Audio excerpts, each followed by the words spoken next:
Well, the 49ers victory over the Arizona Cardinals did not come without some losses as well, which has been kind of standard fare for the 49ers this season. Tatum Bethune, high ankle sprain. That's usually about a 4-week injury, 4 to 6 weeks, something of that nature. Don't know the exact severity of that. But with the high ankle sprain, he's expected to miss multiple games, certainly the next two games going into the bye week. That's why the 49ers aren't going to place him, or at least the plan is right now not to place him on injured reserve. But Curtis Robinson slides over into that middle linebacker spot.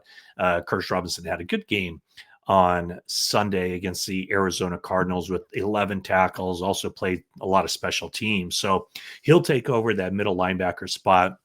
49ers more than likely will either elevate Jalen Graham from the practice squad or place him on the 53 man, probably just elevate him for, the maximum of 3 games before they'd have to do anything. So he would be, Jalen Graham would, a backup for the 49ers here until Tatum Bethune gets back out there.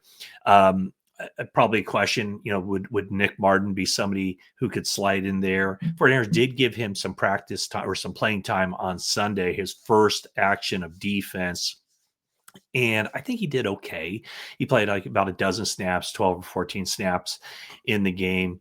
And so that was primarily as the strong side linebacker. Friars played a lot of different guys in this game. Nobody on defense played the entire game. It's kind of interesting because we saw Renardo Green exit. He got benched early in that game, or when was it? I guess second quarter of the game, when he had that unnecessary roughness penalty retaliating against Trey McBride. But he's the guy who ended up playing the most snaps on defense in this game. But yeah, so I think the initial plan is Curtis Robinson, a veteran guy that they really liked for special teams, and now a backup guy who might be getting the most playing time of his career. And then also Eddie Pinheiro. I know a lot of people concerned about Eddie Pinheiro. He has a grade 1 hamstring strain on his right leg, his kicking leg. He is described as week to week. So seems like a certainty he will miss this game, a game against, it would have been the Eddie Pinheiro revenge game going up against the Carolina Panthers on Monday Night Football at Levi Stadium. So the 49ers plan is to bring in some kickers on Tuesday or Wednesday. And, I don't know that they have anybody singled out like they did when Jake Moody was released after week 1. The 49ers did not have any tryouts. They knew they wanted Pinheiro. He remained a free agent, and so they called him right before he was going to step on a plane and go to the Atlanta Falcons. They called him and said, "We want you here," and so he changed his plan and he came to Santa Clara and signed with the team. Um, I did ask Shanahan on Monday about Justin Tucker. The NFL just removed his 10-game suspension, so he was suspended for violations of the league's policy on personal conduct. There were several massage therapists in the Baltimore area that accused him of sexual misconduct. The NFL lodged an investigation, and they decided to give him slap him with a 10-game suspension. But yeah, Shanahan said he didn't know any of the names that were being brought in or any of the people who were being talked about behind the scenes. I'm sure Brant Boyer is being included in that, as well as the 49ers personnel department. But, some of the names who are out there, Justin Tucker, I can't imagine that they would bring him in. He's 35 years old. I think he's about ready to turn 36 years old. He wasn't very good for the Ravens last season, and to have that kind of baggage hanging over him, I just can't imagine they would. And if they do, I think they would be subject to a lot of criticism, and rightfully so. The Washington Commanders on Monday released Matt Gay. He's a longtime NFL kicker. He's 31 years old, I believe. He was really struggling with the Commanders, though, only 13 of 19 on his field goal attempts, but was perfect, 22 for 22 on extra points. So he's now available as of Monday. The Commanders just announced that they released him. And then there is Greg Joseph. Greg Joseph was somebody that Brant Boyer came in or brought in with the Jets a year ago when the 49ers knew they wanted to have somebody in training camp or at least the off season for some semblance of a competition with Jake Moody. Greg Joseph was the player they brought in. He did fine during the practices. 49ers had talked about having this competition during the preseason. That never materialized because the 49ers had so many injuries during training camp that they needed those roster spots. And so they released Greg Joseph before they even played a preseason game. So he's been out there, still a free agent. He's somebody they could consider as well. So we'll see. Tuesday or Wednesdays when the 49ers would plan to bring in a kicker for Eddie Pinheiro. Number 3 all-time accuracy. He's 22 for 22 with the 49ers on field goal attempts, but he has missed 4 extra points, including 2 on Sunday. 1 was blocked and 1 he just pushed to the right. So those are some of the injury reports. Tatum Bethune, high ankle sprain. Eddie Pinheiro, grade 1 hamstring strain. Also, Robert Beal. He is in the NFL's return to play protocol. He sustained a concussion in the game Sunday against the Arizona Cardinals. And those are the only injuries coming out of that game. A couple of updates on some players that I've been asked a lot about. Brandon Ayuk, they're not going to open the practice window for him. And so this is a guy, he was week 7 of the 2024 season is when he sustained that injury, had the surgery in mid-November, so more than a year ago now. And let's see, how did Shanahan word it? He talked about what is the exact wording he used? Let me find it here as I go through this. Let's see. Oh, here it is. When you have such a big injury like that, you wait until he's fully comfortable to come up and start practicing. That's what Kyle Shanahan had to say earlier today when I asked him about Brandon Ayuk. So sounds like he's just not comfortable enough to start practicing. And so he remains on the PUP list. And so it's going to be 12 games, at least 12 games that he's missing. And again, I think I've kind of talked about this here recently, that it's just kind of a very murky situation. And both Shanahan and Lynch have talked about no absolutes as far as when or if Brandon Ayuk will be available to play this season. So we will see there. Also, Jacob Cowing, I asked about him. He had the hamstring injury in basically warm-ups of the very first practice at training camp after having a really good offseason.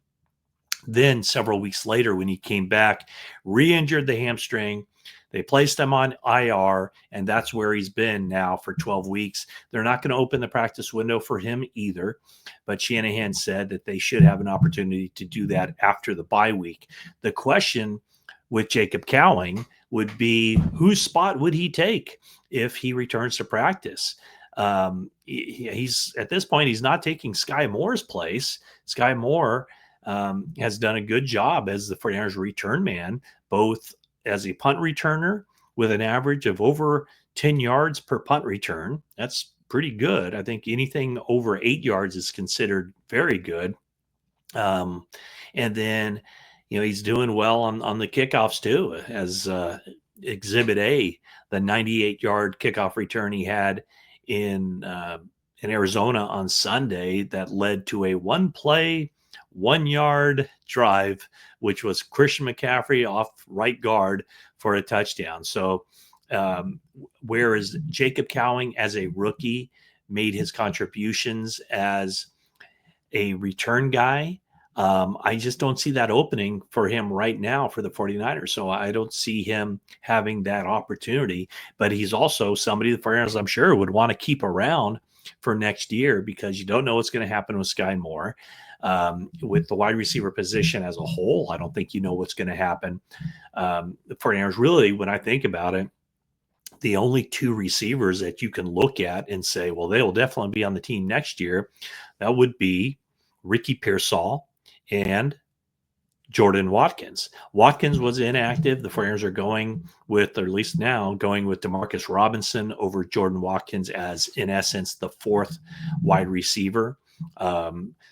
Kendrick Bourne saw a dramatic decline in his playing time with Ricky Pearsall coming back to the lineup. Shanahan said he really liked what Pearsall did. He said he didn't see any rust from him. Thought he was on it both physically and mentally with the running the routes. Now it doesn't exactly show up on the stat sheet because Pearsall had just the one catch for no yards. So that's where the 49ers are. Sounds like Brock Purdy came out of this game feeling good, certainly mentally sharp. Really no signs of rust for Brock Purdy. And just some of the plays he made, recognizing the coverages pre-snap and checking out of one play.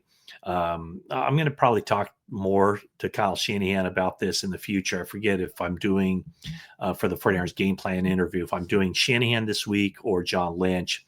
But the next time I talk to Shanahan, I'd like to ask him about something that is very commonplace in the NFL. It's not exactly rocket science. There's nothing that isn't done everywhere else, but a lot of times he will provide the quarterback with two plays in the huddle. There's basically the primary play, and then it's the secondary play, and it's all based on what coverage the quarterback envisions or the quarterback sees what the defense is doing. And so if it's the first play in the huddle that the defense, it's looking like, oh, that play is going to work based on what the defense is showing, then they just run the play. But if Brock Purdy gets to the line of scrimmage and sees, oh, they're going to be coming with a blitz here, and doesn't set up well for that first play, he can check out of it and go, he cans the play, hits his helmet, as he did in that second drive for the 49ers, the 30-yard touchdown pass to George Kittle. I think he was behind center, checked out the Arizona Cardinals defense, went back to shotgun, checked into the second play, which was basically he realized that it was going to be George Kittle one-on-one and put it out there for the 30-yard touchdown. So Brock Purdy physically, Brock Purdy mentally, very sharp in this game. And not a quick, painless death for all of the quarterback controversy talk concerning the 49ers after Mac Jones played very well, very solidly in his 8 games as the 49ers starting quarterback. 49ers were 5-3 with Mac Jones at quarterback. And now with Brock Purdy at quarterback, they're 2-1 with the victories over Seattle week 1. Of course, this game week 11 against the Arizona Cardinals, and then the loss against Jacksonville week 4. So those are the updates from Kyle Shanahan's weekly or day after game press conference. Actually, it's a conference call with the folks who cover the 49ers. So those are the updates. We'll find out what their plan is at kicker, but Eddie Pinheiro doing such a good job, at least on the field goals part of it. But now he's going to miss a little bit of time with a hamstring injury. So that's the quick update, or maybe not so quick update, from Shanahan's conference call. Thanks so much for watching this video. And that is it for now.